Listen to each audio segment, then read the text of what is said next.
গরমের বাগান মানেই সূর্যমুখী ফুল। সূর্যমুখী ফুল ছাড়া গরমের বাগান একেবারেই অসম্পূর্ণ। যেমন শীতের বাগান মানেই চন্দ্রমল্লিকা গাঁদা, ঠিক তেমন খুব সহজ পরিচর্যা। বীজ থেকেও চারা করা যায়, আবার চারা তো মার্কেটে কিনতেই পাওয়া যায়। সেই চারা লাগিয়ে দিলে খুব অনায়াসেই অল্প পরিচর্যার মধ্যেই গাছ হয়ে যায়।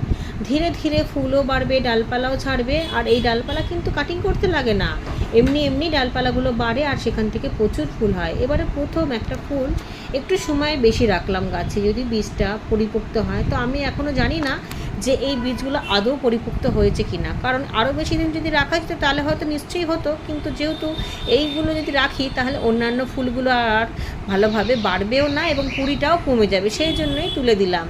এখান থেকে কিছু কিছু বীজ মনে হচ্ছে পরিপক্ত হয়ে গিয়েছে, সেগুলোকে জলে ভিজিয়ে রাখবো। যদি এখান থেকে চারা তৈরি হয় তাহলে ভাববো যে বীজগুলো ঠিকঠাকভাবেই সময় মতো তুলেছি।